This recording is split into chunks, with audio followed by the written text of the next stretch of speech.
Ladies and gentlemen, there are two words, just two. When whispered not to the world, but into the silence of your own being, reality begins to bend.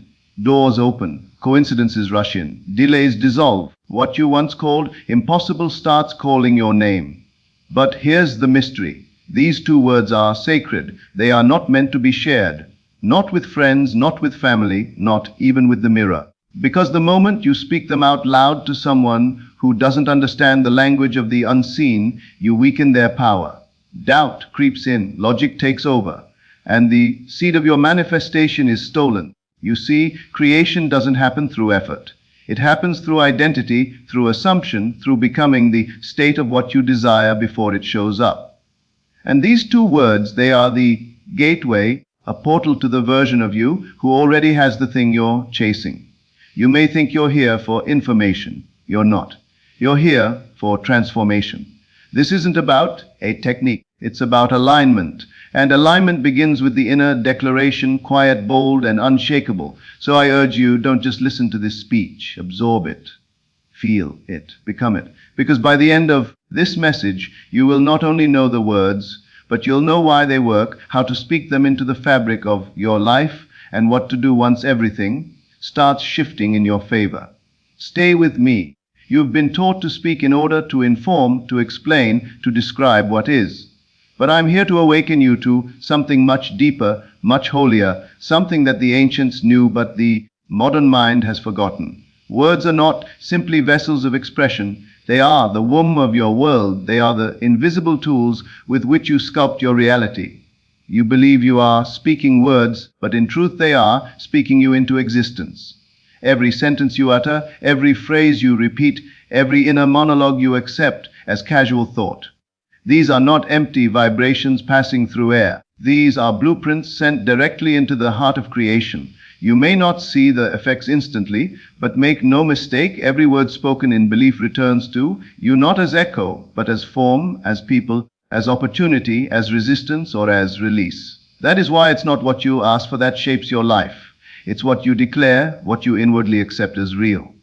Now, listen very carefully, because this is where it all begins to shift. When I say declare, I do not mean with fanfare or performance. I mean a quiet knowing, a still sacred inner voice that whispers reality into place, not because it wants to, but because it already sees it as done. The great tragedy is that most people speak their circumstances instead of their creation. They say, I am broke. I am tired. Nothing ever works for me. No one listens. They think they're describing life, but they're prescribing it. These are not reflections. These are commands, orders to the unseen forces that obey only one master. Belief clothed in word. Let that settle in your soul for a moment. You are always using this creative force. The only question is whether you are using it consciously or letting it use you unconsciously. The language of creation is not about complexity. It is not about eloquence or beauty or vocabulary. The language of creation is identity. The moment you say I am, you are invoking the most powerful phrase in the universe. You are defining the unseen substance of your being. I am is not followed by facts. It is followed by fate. Say it with fear and fear follows. Say it with confidence and the world reshapes itself to match. Say it with love and love floods in. And yet most of us say I am and follow it with lack, with limitation, with disbelief. Not because we want to, because we were taught to. We were trained to be humble in all the wrong places. We were taught that boldness in speech is arrogance. But what we call arrogance, creation calls clarity. The universe does not care how loud you speak. It only listens to how certain you are. Let me give you an example. If a man stands in front of a mirror and says, I am successful, but his heart whispers, I am not, which one do you think will shape his life? The whisper every time, because it is not the volume of your voice that creates. It is the intensity of your inner consent. This is why I say it's not enough to affirm. You must assume. You must speak the word and wear it like a skin. Live in it as though it were already true. You must think from the end, not toward it. Speak not as someone who desires, but as one who has already received this. This is where most fail. They say, I am wealthy, and then look at their bank account for evidence. They say, I am loved, and wait for a text to prove it. But creation doesn't work that way. It doesn't follow proof. It produces proof. Your words do not respond to the world responds to your words. So now I ask you, what are you saying when no one is listening? What are you whispering to yourself when the lights are off? That is the prayer being answered. That is the frequency you are living on. Your outer world is just a printout of your inner speech. The events you call life are just the echoes of yesterday's beliefs. And now you know. Now you are awake. You will no longer say this is just the way things are. You will say this is the way I've imagined them to be. And you'll begin to listen, to really listen, to the words you casually mutter. You'll catch yourself in the middle of a complaint and turn it into a command. You'll rise from victim to visionary simply by shifting the way you speak. You'll say, I am able, and watch as ability meets you. You'll say, I am chosen, and circumstances will bend to highlight your favor. You'll say, I am whole, and healing will begin. Not because you forced it, but because you finally stopped speaking against it. This is the divine code. It's hidden in plain sight. The sacred texts of every tradition speak it in symbols. The mystics live by it in silence. The prophets proclaimed it with fire in their bones. And yet here you are hearing it anew, not with your ears, but with your soul. Because something within you already knows this. You felt it in the quiet moments, in the déjà vu, in the flashes of clarity that vanish before you can explain them. You've always known your words held weight. You just forgot that they were bricks in the house you're living in. So stop waiting for the world to tell you what's possible. Start telling the world what is. I am is your permission slip. I am is your access point. It is the beginning of every miracle and the root of every breakthrough. Let the world say what it wants. Let logic argue. Let doubt rise you. You hold to the word. Speak it in secret. Guard it with reverence. Repeat it until your bones believe. And when your body still feels tired, say, I am renewed. When your bank account looks dry, say, I am overflowing. When no one claps for you, say, I am celebrated. Because eventually the outer must mirror the inner. It has no choice. Creation isn't optional. It's law. And your words, they are the lawmaker. Speak them wisely. Speak them deliberately. Speak them in love. Because you are not here to describe life. You are here to declare it. And yet, as you begin to declare, as you dare to claim the I am, you will notice something strange and urge to share it, to explain it, to speak it into the ears of others so that they might see your transformation and believe in it with you. But I must tell you with all the urgency of truth, do not. What is sacred must remain hidden, not because it is fragile, but because it is formless. And form takes shape best in silence. When you plant a seed into the earth, you do not pull it up each day to check if it's growing. You trust the mystery of dark soil. You let the unseen do its perfect work. Likewise, when you speak your creative word, when you say I am and attach it to the reality you choose to live in, you must seal it inside yourself like a sacred vow. Speak it inwardly, consistently with unwavering faith, but share it with no one. Not because others are evil or unworthy, but because they live in the logic of the seen. And you are speaking from the authority of the unseen. When you tell someone your declaration, especially one that has not yet taken visible form, they begin to reflect it through the lens of their own doubts, limitations, and fears. They look at your current results, not your inner shift, and without meaning to, they try to correct you back into their version of reality. Their words won't sound cruel. They may even sound caring. But make no mistake, every seed of doubt they plant becomes a delay in your manifestation. You do not need external approval for an inner truth. That is the trap. That is the noise. That is the delay. Because the moment you utter your desire into the ears of one who does not live by faith, you invite analysis. And analysis is the enemy of assumption. It begins to pull your declared word out of the womb of the subconscious, placing it back in the courtroom of reason. And what lives in reason must obey logic. But what lives in the unseen, what lives in spirit, is not subject to logic, it is subject to belief. Protect the early form of your vision. As a mother protects a child in her womb, it doesn't need to be explained. It needs to be nourished in thought, in feeling, in stillness. It needs to be kept away from the friction of disbelief, the erosion of criticism, and the chill of intellectual doubt. You may say, but I want support. I want someone to believe with me. And I tell you now, your own belief is more than enough. It is not a group vote. Creation is not democracy, it is decree. In the early stages of manifestation, silence is not weakness, it is wisdom. When you are gestating a new reality, speak less, not just to others, but even to yourself. Let your declaration be brief but bold. I am. Let the feeling carry more weight than the words. Let the assumption become so normal, so familiar that you no longer feel the need to announce it. Because true power never explains itself, it simply is. When you walk in the knowing of a fulfilled desire, your need to prove it vanishes. You do not need to convince anyone of what you already are. The rose does not ask permission to bloom. It simply opens in season. Likewise, your word kept sacred will blossom in its appointed hour without your needing to justify it. And here's what's miraculous. When you stop announcing your dreams, they begin arriving faster. Not because the dream changed, but because your energy stopped leaking into the world of opinion. You are no longer dividing your creative power between imagining and explaining. You are letting it gather, condense, focus. And when that happens, when your word becomes your atmosphere, reality bends quietly, certainly powerfully. So don't feel pressured to reveal your inner work to outer eyes. Don't advertise what's being woven in secret. Let your transformation speak through results, not announcements.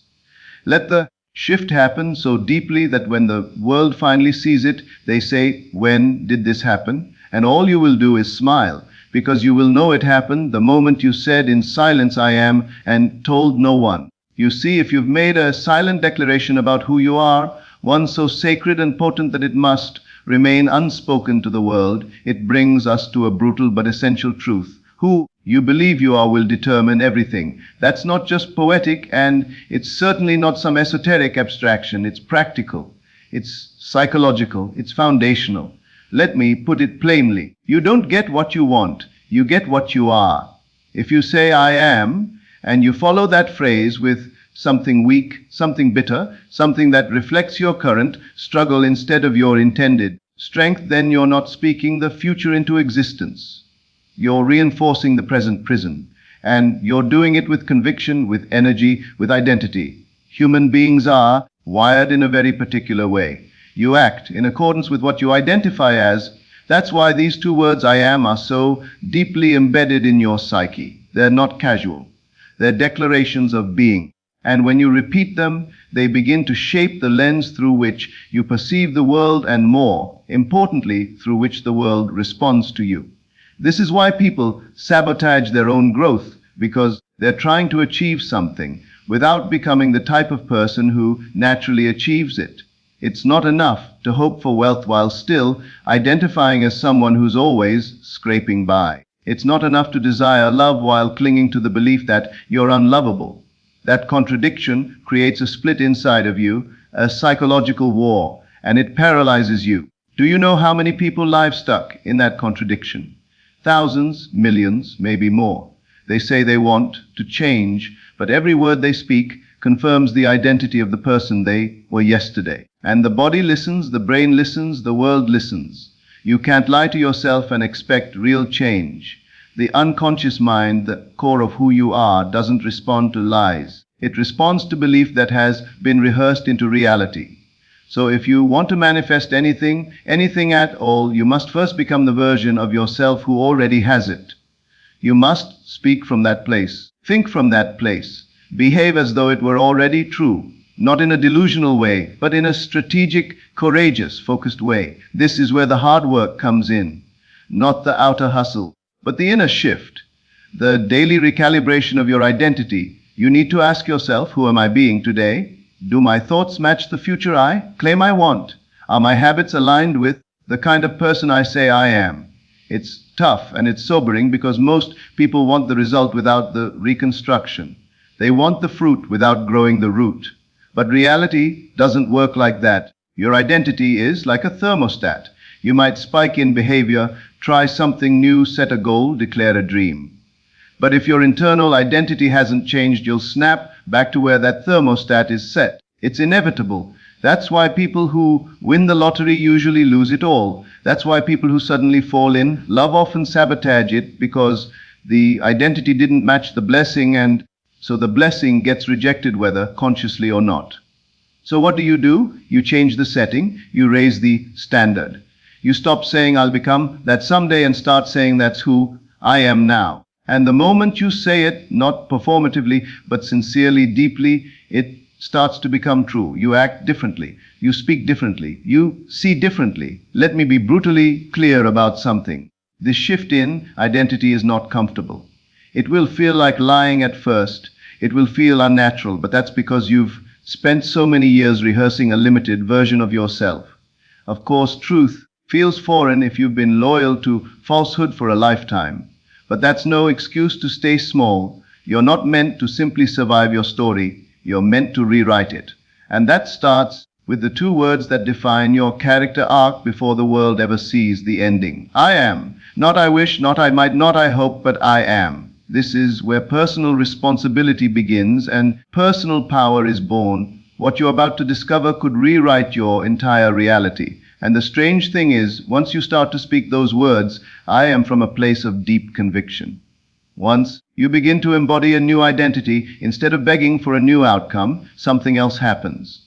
Something subtle, almost invisible, but incredibly profound. The world begins to shape itself around your assumption, and your imagination becomes the soil from which your future grows. That's not metaphor, that's reality.